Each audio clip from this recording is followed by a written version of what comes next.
हमारी पार्टी ने ये फैसला लिया कि शुरू से फाउंडेशन स्टोन नई पार्लियामेंट बिल्डिंग का प्रधानमंत्री डाला, फिर उसके बाद नेशनल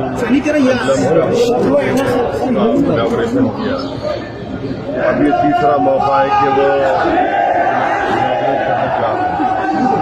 तो हमारा मुझ से बोलना ये है कि स्पीकर कस्टोडियन होता है लोकसभा का और प्राइम मिनिस्टर जो है वो एग्जीक्यूटिव का हिस्सा है, स्पीकर लेजिस्लेचर का हिस्सा है, जुडिशरी सीजीआई है। तो प्रधानमंत्री बहैसियत एग्जीक्यूटिव गैर जरूरी के लेजिस्लेचर के डोमेन में इंटरफियर कर रहे हैं और हमारे संविधान में सेपरेशन ऑफ पावर्स हमारे संविधान के बेसिक स्ट्रक्चर का हिस्सा है। तो हमारा बोलना यह है कि प्रधानमंत्री इसका इनॉग्रेशन स्पीकर साहब ओम बिरला के जरिए कराए और उनको करने दे, और ऐसा करते हैं तो मैं पार्टी से शिरकत करेगी। जहां तक नई लोकसभा का सवाल है, यस, जब 2019 में चुनाव के बाद जब पहली ऑल पार्टी मीटिंग पार्लियामेंट के लाइब्रेरी में हुई थी, उस वक्त मैं एक वाहिद एमपी था जिसने इस बात को उठाया था कि हमको नई लोकसभा की जरूरत है, क्योंकि जो पुरानी लोकसभा में जब वोट ऑफ कॉन्फिडेंस होता है या कोई बिल को पास किया जाता है तो बहुत मुश्किल होता है उसमें, और उसका जो पुरानी बिल्डिंग है बड़ी खूबसूरत जरूर है, उसका फायर क्लियरेंस भी नहीं है, मगर ये जो इनॉग्रेशन हो रहा है तो स्पीकर को करना चाहिए क्योंकि वो कस्टोडियन है हाउस का। राजदंड को भी लेकर बातचीत की जा रही है। छोड़िए ना, ये तो सब चलते रहता है। रोज नागपुर में आपकी जनसभा है, क्या मायने निकाले जाए इसके लिए कि क्या चुनावी प्रचार के तौर पे देखा जाए?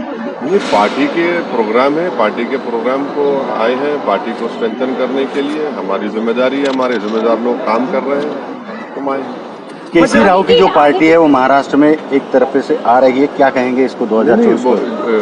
लोकतंत्र है, जमहूरियत है, हर किसी को आकर अपनी अपनी पार्टी का काम करने की इजाजत है, तो उसमें किसी को क्या बोल सकते हैं, कोई भी आ सकता है।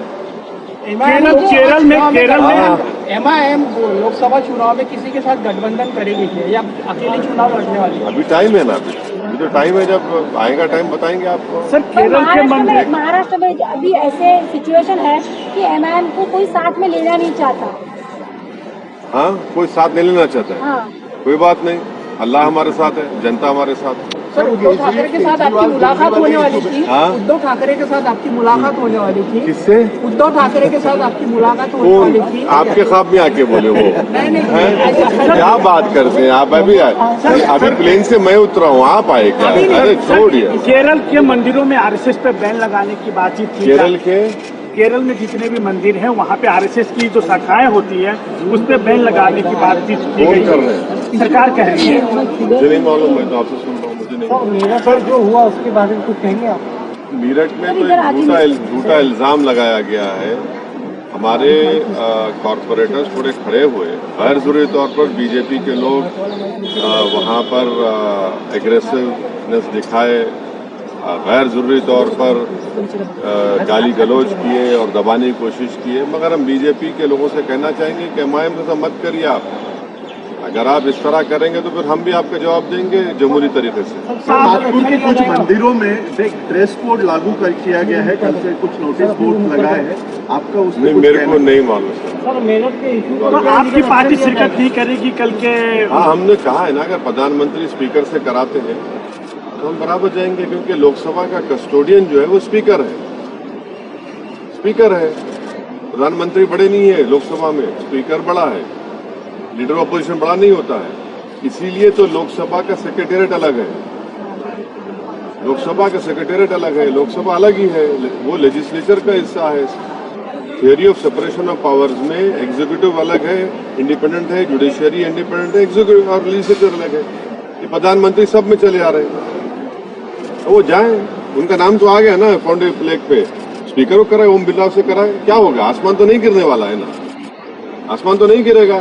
दिल बड़ा करे प्रधानमंत्री थोड़ा। उन्होंने तो सजदा किया था पार्लियामेंट को जब पहली मर्तबा गए थे, संविधान किताब उठाकर चूमा था उसको, तो सजदा और आप चूम लिए, तो ओम बिरला से कहिए कि करो इनॉग्रेशन। बाइकआउट गैंग सर बोल रहे हैं आप लोगों को? हाँ? बाइकआउट गैंग बोला जा रहा है भाजपा की तरफ से। शाम में 6 बजे और रात में 9 बजे ये सो कॉल्ड नेशनलिस्ट बैठते हैं टीवी के ऊपर, ये 6 PM 9 PM नेशनलिस्ट है, ये मैं शुरू से कह रहा हूँ लोगों को, उनका काम है। सर केजरीवाल जी ने आपके पार्टी को अप्रोच किया है सर दिल्ली? नहीं, हमारा तो राज्यसभा में तो है ही नहीं है। और अरविंद केजरीवाल को उनकी पार्टी को जवाब देना चाहिए कि जब 370 हटाया गया था, जिसको मैंने पार्लियामेंट में खड़े होकर उसका अपोज किया था और उस पर कॉन्स्टिट्यूशनल ब्रीच कहा था, वो क्यों सपोर्ट किए 370 हटाने का? आज रो रहे हैं। जब उनको ख्याल नहीं आया था कि किस तरह से एक स्टेट को यूनियन टेरिटरी बना दिया गया था। तो ये इनकी हमेशा से अरविंद केजरीवाल जो है सॉफ्ट हिंदुत्व नहीं बल्कि रियल हिंदुत्व को फॉलो करता है और बीजेपी से बड़ा अपने आप को हिंदुत्व का लीडर बनाने का। अब देखिए क्या हो रहा है, अब लड़ते रहिए। अब तो ऑर्डिनेंस जो सरकार ने इशू किया है वो अनएथिकल है, मगर लीगली उनको राइट है ऑर्डिनेंस इशू करने का। अब सुप्रीम कोर्ट में जाएंगे, वहां पर सरकार बोलेगी कि हम पार्लियामेंट बिल ला रहे हैं। अब लड़ते रहिए, अब आप 24 आ जाएगा। तो ये तो इनको सोचना चाहिए था कि उन्हें 370 का क्यों साथ दिया सरकार का। लव जिहाद कानून की जरूरत आपको लगती है क्या? है लव जिहाद जैसे कायदे करना चाहिए ऐसे आपको लगता है तो जरूरत है उसकी? देखिए, भारत के संविधान में जो 18 साल और 21 साल का जो हो जाता है तो उनको शादी करने का राइट है। तो ये जैसा एक कहावत है कि जब मियाँ बीवी राजी तो क्या करेगा खाजी। ये कौन होते हैं लव जिहाद के कानून पे बनाने वाले? कैसे बनाएंगे आप, कैसे प्रूफ करेंगे? आप होते कौन है? आप लव जिहाद के नाम पर जो महाराष्ट्र में आंदोलन चला वो पूरा RSS और बीजेपी बैक था, उससे नफरत पैदा करने की कोशिश की गई और इसीलिए सुप्रीम कोर्ट में वो गया मामला। सुप्रीम कोर्ट ने कहा कि जिन जिन नेताओं ने उस सभा में, उन सभाओं में बकवास भाषण किया, हेट स्पीच, केस बुक किया, FIR होना चाहिए, अरेस्ट होना चाहिए वो लोग। अब लग क्या लव जिहाद की बात कर रहे हैं? नौकरी की बात क्यों नहीं करते? आप रोजगार की बात करिए, आप किसान मर रहा है उसकी बात करिए, अब उस पर बात नहीं करेंगे। और पूरा ये बीजेपी बैक प्रोग्राम था महाराष्ट्र में, जितने सभाएं हुई है पूरा गवर्नमेंट बैक था, RSS बैक था प्रोग्राम, और उसमें एक ही मकसद था कि एक समुदाय, मुस्लिम समुदाय के खिलाफ नफरत को भड़काया जाए। तो क्या RSS नफरत फैला रहा है? क्या फूल बरसा रहे हैं? फूल बरसा रहे हैं। उनका जो ओथ होता है वो ओथ क्या है बताइए? आप पढ़े होंगे ना, आप तो नागपुर के हैं, हमसे ज़्यादा पढ़े होंगे।